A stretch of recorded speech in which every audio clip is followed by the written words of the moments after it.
अंधेरी रात है। चांदनी भी घनी बादलों की चादर ओढ़े सोई है।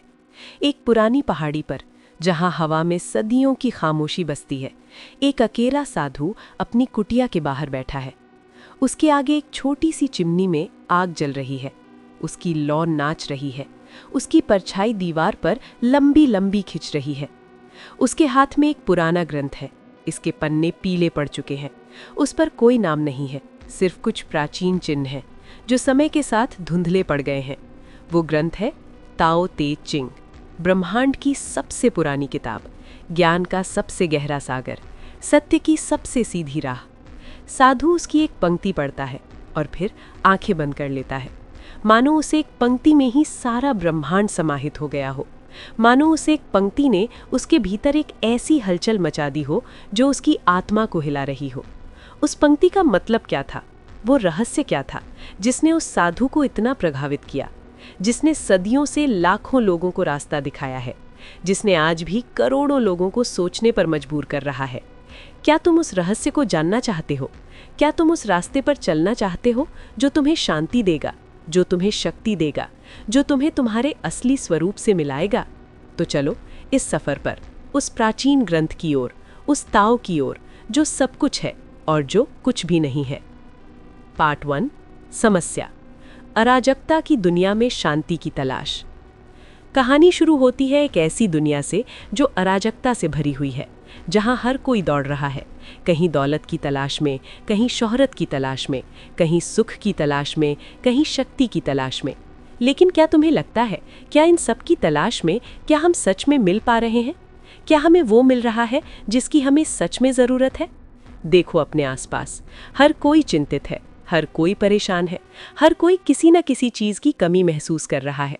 अमीर को और ज़्यादा चाहिए, गरीब को रोज़ की रोटी चाहिए, शक्तिशाली को और ज़्यादा सत्ता चाहिए, कमज़ोर को बस सहारा चाहिए। और इसी बीच एक सवाल उठता है, एक ऐसा सवाल जिसने मानवता को सदियों से परेशान किया है, एक ऐसा सवाल जिसका जवाब ढूंढना सबसे बड़ा चुनौतीपूर्ण काम है। सवाल ये है, जिंदगी में सच्ची शांति कहाँ है? सच्ची ताकत कहाँ है? सच्ची खुशी कहाँ है? हम सोचते हैं शांति बाहर मिलेगी, जब हमारे पास सब कुछ होगा, जब हमारी हर ख्वाहिश पूरी होगी, जब हम दुनिया के सबसे सफल इंसान बन जाएंगे। लेकिन क्या सच में ऐसा है? सोचो, जिन लोगों के पास सब कुछ है, क्या वो सच में शांत है? जिन लोगों के पास दौलत की पहाड़ियां हैं, क्या वो सच में खुश है? जिन लोगों के पास दुनिया की सारी शक्ति है, क्या वो सच में सुरक्षित है? ज़्यादातर बार जवाब होता है नहीं, क्योंकि बाहरी चीज़ें हमेशा बदलती रहती हैं। दौलत चली जाती है, शोहरत मिट जाती है, शक्ति छिन जाती है, और जब ये चीज़ें जाती हैं तो हमारा सुख भी साथ ही चला जाता है, हमारी शांति भी साथ ही टूट जाती है। हम फिर से खाली हो जाते हैं, हम फिर से तलाश में निकल पड़ते हैं। और इसी अराजकता में, इसी तलाश में एक महान ऋषि हुए जिनका नाम था लाओ त्ज़ु। चीन के एक छोटे से राज्य के राजकुमार, जो राजमहल की भव्यता से दूर प्रकृति की गोद में जीवन की सच्चाई को समझना चाहते थे। उन्होंने दुनिया को देखा, उन्होंने लोगों को देखा, उन्होंने उनकी तलाश को देखा, उन्होंने उनकी पीड़ा को देखा, और उन्होंने एक गहरी बात समझी। उन्होंने कहा, सच्ची शांति बाहर नहीं है, सच्ची ताकत बाहर नहीं है, सच्ची खुशी बाहर नहीं है, ये सब कुछ हमारे भीतर है। लेकिन इनको पाने के लिए हमें एक रास्ते पर चलना होगा, एक ऐसा रास्ता जो बहुत पुराना है, जो बहुत सरल है, लेकिन जिसे समझना सबसे मुश्किल है। उस रास्ते का नाम है ताओ। तो अब सवाल ये है, वो ताओ क्या है? वो रास्ता कौन सा है जो हमें हमारी मंजिल तक ले जाएगा? कोर कॉन्सेप्ट, ताओ का रहस्य। लाओ त्ज़ु ने ताओ को परिभाषित नहीं किया, क्योंकि उन्होंने माना ताओ को शब्दों में बांधा नहीं जा सकता, ताओ को समझा नहीं जा सकता, ताओ को सिर्फ महसूस किया जा सकता है, ताओ को सिर्फ जिया जा सकता है। लेकिन उन्होंने ताओ के कुछ गुणों के बारे में बताया, ताओ के कुछ रहस्यों के बारे में बताया, ताकि हम उस रास्ते की ओर पहला कदम बढ़ा सकें। पहला रहस्य है, ताओ अनंत है। ताओ की शुरुआत नहीं है, ताओ का अंत नहीं है, ताओ हमेशा से है, ताओ हमेशा रहेगा। ताओ ब्रह्मांड का मूल तत्व है। ताओ सब कुछ से पहले था और सब कुछ के बाद भी रहेगा। ताओ एक नदी की तरह है जो हमेशा बहती रहती है, जिसका कोई स्रोत नहीं है, जिसका कोई गंतव्य नहीं है, जो बस बहती है अपने आप, अपने नियमों से। ताओ एक हवा की तरह है जो हर जगह है, जिसे हम देख नहीं सकते, जिसे हम छू नहीं सकते, लेकिन जिसे हम महसूस कर सकते हैं, जो बस है। ताओ एक प्रकाश की तरह है जो अंधेरे में चमकता है, जिसे हम रोक नहीं सकते, जिसे हम बुझा नहीं सकते, जो बस जलता है अपने आप, अपने प्रकाश से। और हम भी उसी ताओ का हिस्सा है। जैसे नदी की एक बूंद नदी का हिस्सा होती है, जैसे हवा का एक झोंका हवा का हिस्सा होता है, जैसे प्रकाश की एक किरण प्रकाश का हिस्सा होती है। हम भी ताओ का हिस्सा है, हम भी उसी अनंत का हिस्सा है। लेकिन हम ये भूल जाते हैं। हम सोचते हैं हम अलग हैं, हम सोचते हैं हम अपने आप हैं, हम सोचते हैं हम अपनी ज़िंदगी खुद चला रहे हैं। लेकिन सच ये है, हम तो बस ताओ की धारा में बह रहे हैं। हमें बस उसके साथ बहना है, हमें बस उसके साथ तालमेल बिठाना है। दूसरा रहस्य है, ताओ निष्पष्ट है। ताओ दिखता नहीं है, ताओ सुनाई नहीं देता, ताओ छुआ नहीं जा सकता। ताओ एक खामोशी की तरह है जो सब कुछ सुनती है। ताओ एक अंधेरे की तरह है जो सब कुछ देखता है। ताओ एक शून्यता की तरह है जो सब कुछ समाहित करती है। ताओ को पाने के लिए हमें अपने मन की आवाज़ को सुनना होगा, हमें अपने दिल की धड़कन को महसूस करना होगा, हमें अपनी आत्मा की गहराई में जाना होगा, जहाँ सब कुछ खामोश है, जहाँ सब कुछ साफ है, जहाँ सब कुछ एक है। लाओ त्ज़ु कहते हैं, जो बोलता है वो जानता नहीं, जो जानता है वो बोलता नहीं, क्योंकि जो बात सच में गहरी होती है वो शब्दों से परे होती है। जो अनुभव सच में सच्चा होता है वो इंद्रियों से परे होता है। ताओ वो बात है जो बोली नहीं जा सकती। ताओ वो अनुभव है जो जिया नहीं जा सकता। ताओ वो सत्य है जो सिर्फ महसूस किया जा सकता है। तीसरा रहस्य है, ताओ प्रवाह में है। ताओ कभी ठहरता नहीं है, ताओ हमेशा गतिमान है। ताओ हमेशा बदलता रहता है, जैसे ऋतुएं बदलती हैं, जैसे दिन रात में बदलता है, जैसे जीवन मृत्यु में बदलता है, जैसे मृत्यु जीवन में बदलती है। ताओ विरोधों में नहीं है, ताओ संतुलन में है। ताओ नर में नहीं है, ताओ नारी में नहीं है। ताओ उजाले में नहीं है, ताओ अंधेरे में नहीं है। ताओ सब कुछ में है और सब कुछ से परे है। ताओ के साथ बहना, इसका मतलब है जीवन के प्रवाह के साथ बहना। इसका मतलब है बदलाव को अपनाना। इसका मतलब है विरोध न करना। इसका मतलब है समर्पण करना। जब तुम नदी की धारा के खिलाफ तैरते हो तो तुम थक जाते हो, तुम्हारी शक्ति खत्म हो जाती है और अंत में धारा तुम्हें बहा ले जाती है। लेकिन जब तुम धारा के साथ बहते हो तो तुम आराम से पहुंच जाते हो, तुम्हारी कोई मेहनत नहीं लगती, तुम बस बहते हो। जिंदगी भी ऐसी ही एक धारा है। अगर तुम उसके खिलाफ लड़ोगे तो तुम थक जाओगे, अगर तुम उसके साथ बहोगे तो तुम पहुंच जाओगे मंजिल तक सहजता से, आराम से। तो अब तुम ताओ के कुछ रहस्यों को जानते हो। वो अनंत है, वो निष्प्रष्ट है, वो प्रवाह में है और तुम भी उसी ताओ का हिस्सा हो। अब बस एक काम करना है, उस ताओ के साथ जुड़ना है, उस ताओ को जीना है। लेकिन कैसे? इसके लिए लाओ त्ज़ु ने कुछ रास्ते बताए हैं, कुछ सिद्धांत बताए हैं जो हमें उस मंजिल तक ले जाएंगे। पार्ट 3, गहरी सीख, ताओ जीने के सिद्धांत। ताओ को जीना आसान नहीं है क्योंकि हमारी आदतें पुरानी हैं, हमारा मन चंचल है, हमारा अहंकार मजबूत है। हम ताओ से दूर भागते रहे हैं। अब उसे वापस पाना एक चुनौती है। लेकिन लाओ त्ज़ु ने इस चुनौती को आसान बनाने के लिए कुछ सिद्धांत दिए हैं, कुछ ऐसे सिद्धांत जो अगर हम अपने जीवन में उतार लें तो ताओ हमारे भीतर खिल उठेगा। पहला सिद्धांत है वू वेई, बिना किए करना। ये सुनने में अजीब लगता है, बिना किए कैसे किया जा सकता है? लेकिन वू वेई का मतलब ये नहीं है कि तुम कुछ करो ही नहीं। इसका मतलब ये है कि तुम बिना जोर दिए करो, बिना संघर्ष किए करो, बिना अपने अहंकार से करो। तुम ताओ के प्रवाह के साथ करो, तुम प्रकृति के नियमों के साथ करो, तुम जीवन की लहरों के साथ करो। सोचो, एक पेड़ कैसे बढ़ता है? वो जमीन को चीरता नहीं, वो हवा से लड़ता नहीं, वो सूरज का विरोध नहीं करता, वो बस बढ़ता है, अपनी जड़ों को जमीन में डालकर, अपनी शाखों को आकाश की ओर फैलाकर। वो बस होता है ताओ के साथ, बिना किए। और तुम भी ऐसे ही करो, अपने काम को करो, अपनी जिम्मेदारियों को निभाओ, लेकिन बिना किसी तनाव के, बिना किसी चिंता के, बिना किसी उम्मीद के। बस इसलिए करो क्योंकि करना तुम्हारा स्वभाव है, बस इसलिए करो क्योंकि ताओ तुम्हें ऐसा करने के लिए कह रहा है। बिना किए करो और देखो कैसे सब कुछ अपने आप होता है। दूसरा सिद्धांत है सरलता।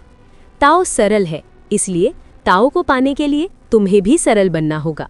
तुम्हारा जीवन सरल होना चाहिए, तुम्हारे विचार सरल होने चाहिए, तुम्हारे मन की चाहतें सरल होनी चाहिए।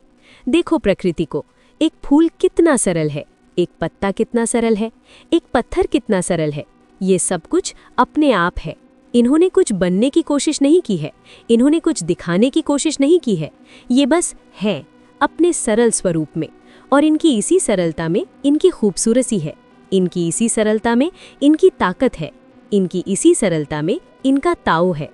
लेकिन हम जटिल हो गए हैं, हमारे पास चीज़ें बहुत ज़्यादा हो गई हैं, लेकिन हमारी खुशी कम हो गई है। हमारे पास विचार बहुत ज़्यादा हो गए हैं, लेकिन हमारा मन शांत नहीं है। हमारी चाहतें बहुत ज़्यादा हो गई हैं, लेकिन हमारा संतोष खत्म हो गया है। सरल बनो, अपनी ज़िंदगी से अनावश्यक चीज़ें हटाओ, अपने मन से अनावश्यक विचार हटाओ, अपने दिल से अनावश्यक चाहतें हटाओ, और देखो कैसे तुम्हारे भीतर एक खामोशी उतर आती है, कैसे तुम्हारे चेहरे पर एक मुस्कान आ जाती है, कैसे तुम्हारे जीवन में एक ताजगी भर जाती है, जैसे तुम फिर से बच्चे बन गए हो, जैसे तुम फिर से ताओ के करीब आ गए हो। तीसरा सिद्धांत है नम्रता। दुनिया में सबसे मजबूत चीज़ क्या है? तुम सोचोगे लोहा, पत्थर, तलवार, लेकिन लाओ त्सु कहते हैं दुनिया में सबसे मजबूत चीज़ नम्रता है। पानी की तरह, हवा की तरह, छाया की तरह। सोचो, एक नर्म पानी की धारा एक कठोर चट्टान को कैसे काट देती है।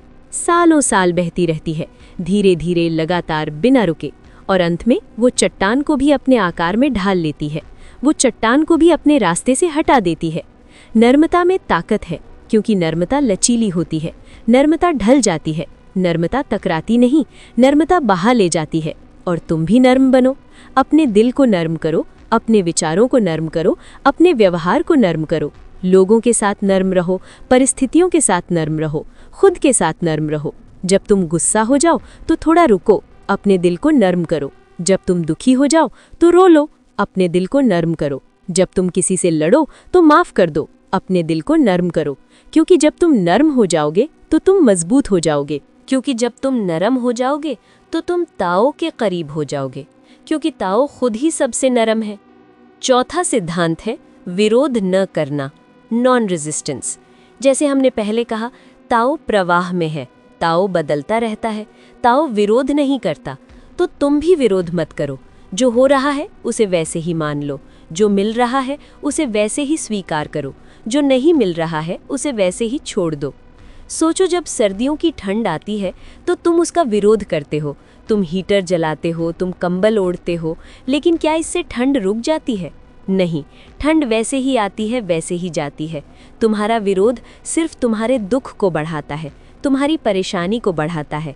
लेकिन अगर तुम ठंड का विरोध मत करो, अगर तुम उसे वैसे ही मान लो, अगर तुम उसके साथ बह लो, तो देखो कैसे ठंड भी तुम्हारी दोस्त बन जाती है, कैसे तुम उसमें भी सुख पा लेते हो, कैसे तुम उसमें भी ताऊ को महसूस कर लेते हो। जिंदगी में जो भी होता है वो होने के लिए ही होता है। अच्छा हो या बुरा, सुख हो या दुख, जीत हो या हार, सब कुछ ताऊ का हिस्सा है, सब कुछ तुम्हारे भले के लिए है। इसलिए विरोध मत करो, स्वीकार करो, समर्पण करो, और देखो कैसे तुम्हारे जीवन से सारा तनाव खत्म हो जाता है, कैसे तुम्हारे दिल में गहरी शांति उतर आती है, कैसे तुम ताओ की गोद में समा जाते हो। तो अब तुम ताओ जीने के कुछ सिद्धांतों को जानते हो। वू वेई, सरलता, नरमता, विरोध ना करना। अगर तुम इन सिद्धांतों को अपने जीवन में उतार लो तो ताओ तुम्हारे भीतर खिल उठेगा, तुम ताओ के साथ एक हो जाओगे, तुम अपनी मंजिल तक पहुंच जाओगे। पार्ट 4, रियल लाइफ एप्लीकेशन, रोज़मर्रा की ज़िंदगी में ताओ। अब बात करते हैं व्यावहारिक बात की। ये सब बातें सुनना आसान है, लेकिन असल ज़िंदगी में, भाई असल ज़िंदगी में ये सब करना कितना आसान है।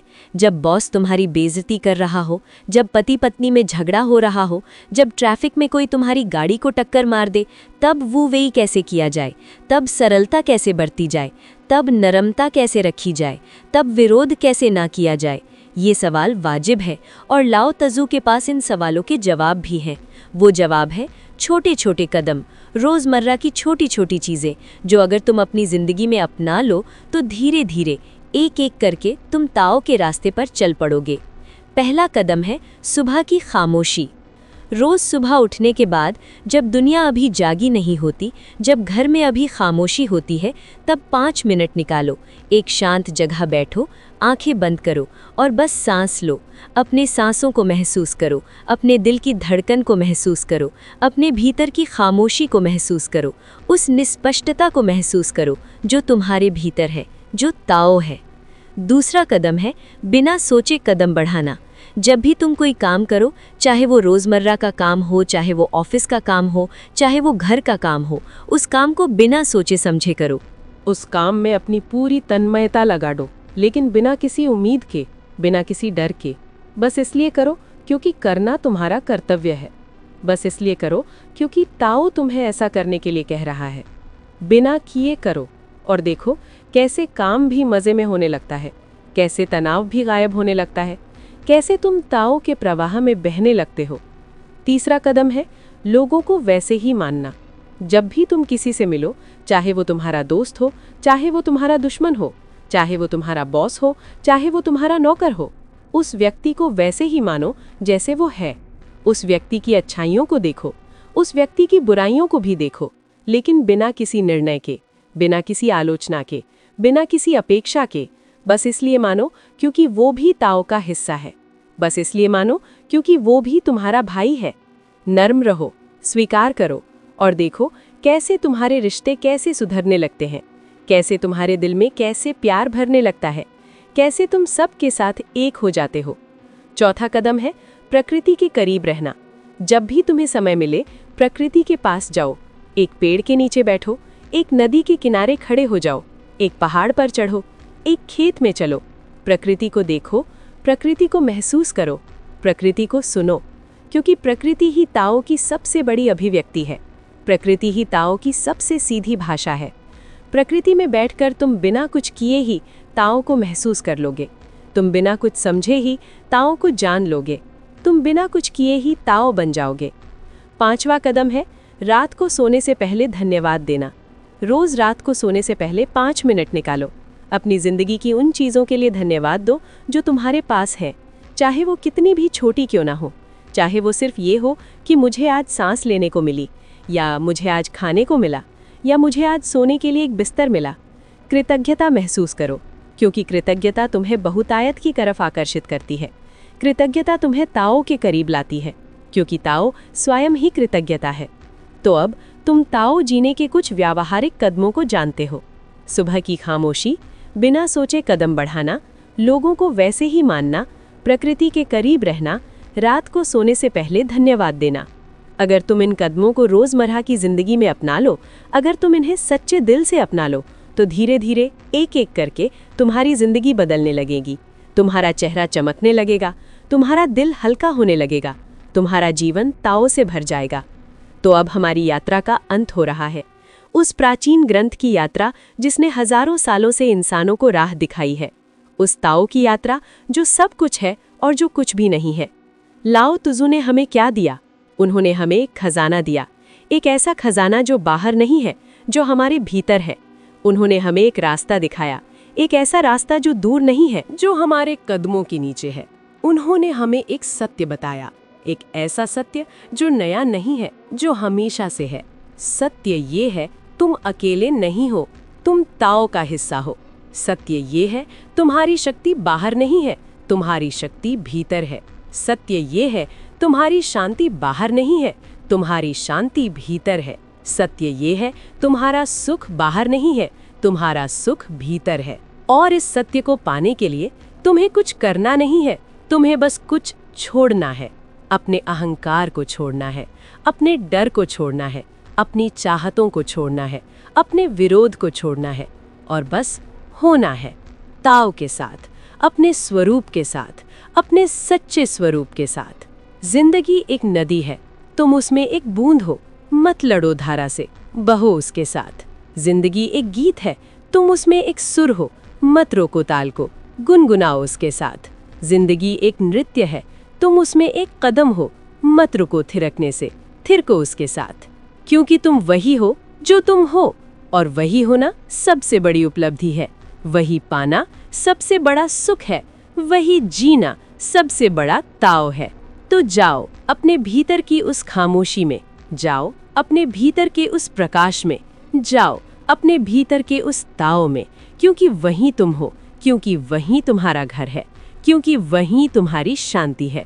याद रखो, जो बहता है वो हमेशा पहुंचता है, जो होता है वो हमेशा ठीक होता है, और जो तुम हो वो हमेशा पर्याप्त है।